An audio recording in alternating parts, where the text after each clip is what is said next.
before, to put aside and let's deal with the human side, which bitterness affects greatly. Okay? Is that okay for everyone? Yes. Okay. Unfortunately, most people do not understand how to forgive. And it's impossible to forget. Right. I will be very honest and transparent. I told Ms. Thomas Lewis, I do not want this topic. I really don't want to do this topic. Because on my human side, I struggle with this stressor called bitterness. This is a reality for all of us. So don't think that I'm special because I'm making this presentation. I am talking about my human side now. I have a spiritual side, sanctimonious, that most of you see. But my humanness, I'm speaking to that tonight. Is that okay? Okay. So can we forget? Can we forget? You do me something. You tell a lie on me. You thief something from me. You hurt me in whichever form or fashion. Can I forget? No. Depends on what how we understand. Yes, ma'am. A lot of people in here don't like me, but I'll tell you the fact of life. For instance, you have a husband, right? He's out there. Yes. With his woman. Yes. He's working. As a wife, you don't see his penny. Okay. And he took him sick. You think I will forget all that we can see do out there and neglecting his own? Okay. I have a remedy for you. Somebody else. Can you forget that something happened, but they cannot recall in detail what it was? Is that your submission? Yes. Yes. Kathy, you have a submission? Well, it's something like that. When me and Milton might have a disagreement, Right. remember, years pass, time heal, you forgot what the problem was. It's time to forgive. Because sometimes you say you forgive and you don't forgive yet. Listen. Sometimes you say you forgive, but you don't forgive yet because the Bible says, my grandma likes to say forgive but don't forget. Because you cannot fall back in the same ditch.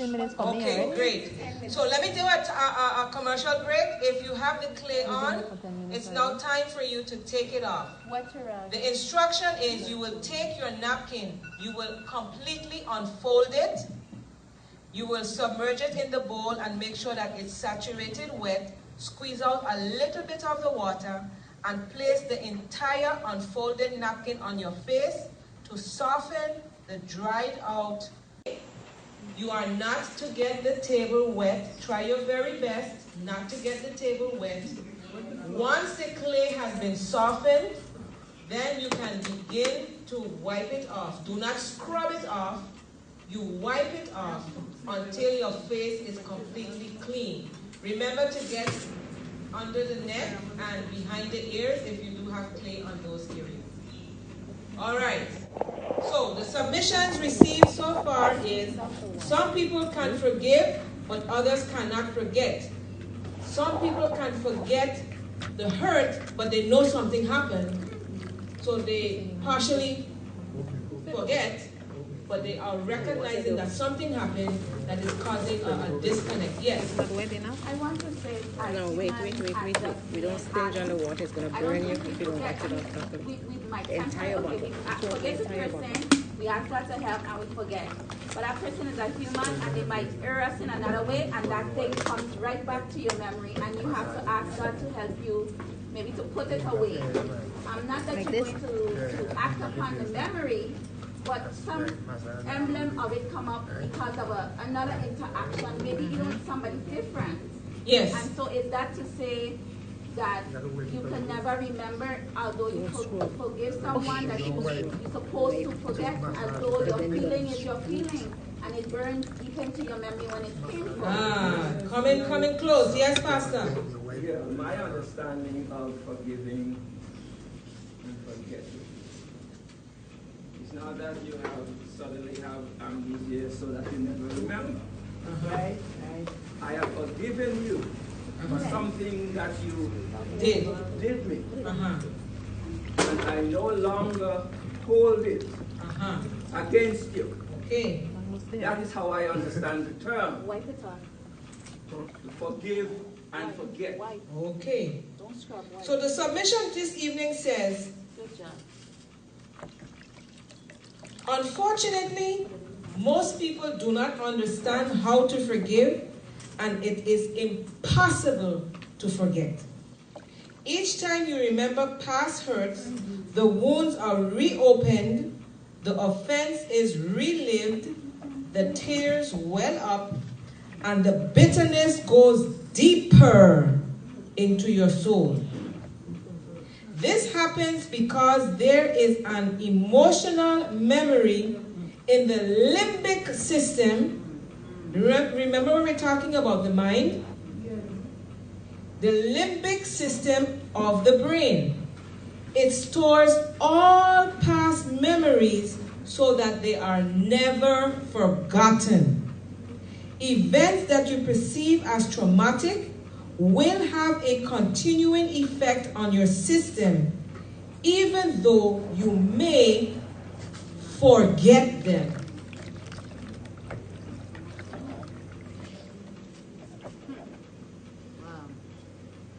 Do you understand how profound that is?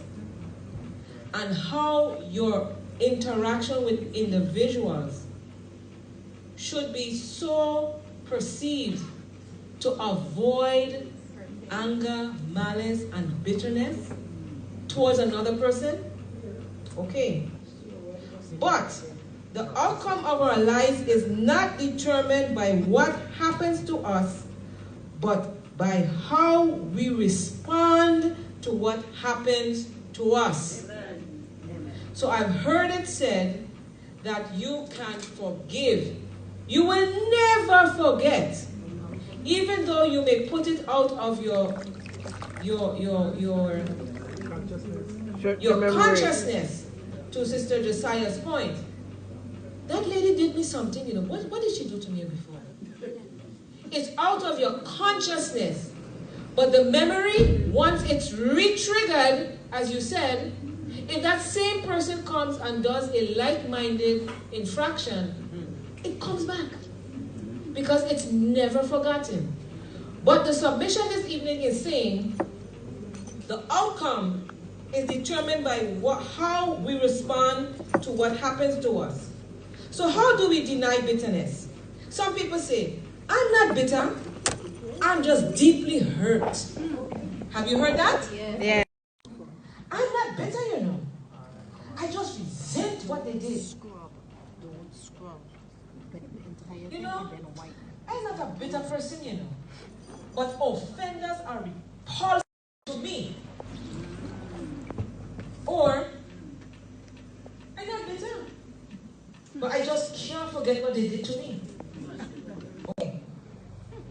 I keep reliving their hurts.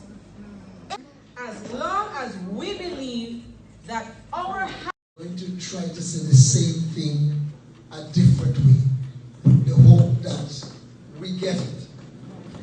In other words, this forgiving thing must become a discipline for us. A conscious discipline. You have said happiness is a choice. We have to learn to forgive and see it as a discipline that God expects of us, and a discipline that is good for us, while accepting the reality that for human beings it is either not easy to forget or impossible so to do. Let me quickly point out, this is the area I'm concerned most, because there are people who use the forgive and forget as if clinically you can really forget and that God asks for that. And the truth is, the Bible does not ask for that. It makes a reference, God forgive us, cast them in the sea of fun, but it doesn't demand of us to forget. What we need to understand, from the psychological or psychophysiological perspective is that for some people, by their personalities, they are simply more happy-going, well, we call them sanguine, and it's easy for them to make a joke of lots of things and to forget things, even hurt easier than some who are of another personality type. So you have the melancholy who will not only remember bad things, in other words, they have a bias to remembering bad things. And so for them it is harder to forget. And so we ought to rise beyond or above these human individualities and idiosyncrasies and personality differences to conduct our lives on the basis of principle and be disciplined to forgive people and to let it go and not to keep that bitterness thing going, knowing that ultimately we have the choice to do it or not. Very well said. Very well said. So let me wrap it up quickly. Forgiveness is responding to offenders so that the power of God's love through you can heal them. Forgiveness is the foundation of your well-being. It is the foundation of physical and mental health. There also is a serious physical, mental, emotional, and spiritual consequence experienced by anyone who refuses to forgive an offender. Forgiveness is an act of God's grace in and through us to fully release the offender from the debt created by his or her own offenses. It is choosing to live with the scars that resulted from the offense. We need to choose to live with the scars and choose to forgive. This is the power of forgiveness. So now, will you let go and let God take over? Remember, forgiveness is a promise never to bring up that sin against that person again. Not to God, not to the person who committed it, not to anyone else. Based on this principle, will you let go and let God take over? I hope this evening's submission has done something to your thought processes about forgiveness and how it affects you physically, how it affects your human side, how it affects your spiritual side. And as we continue to strive to make it into a place where we can truly say that we are following God's principles, may this evening's presentation bring us this much closer to that end. Thank you for your participation. Thank you for your involvement. And thank you for coming on this evening.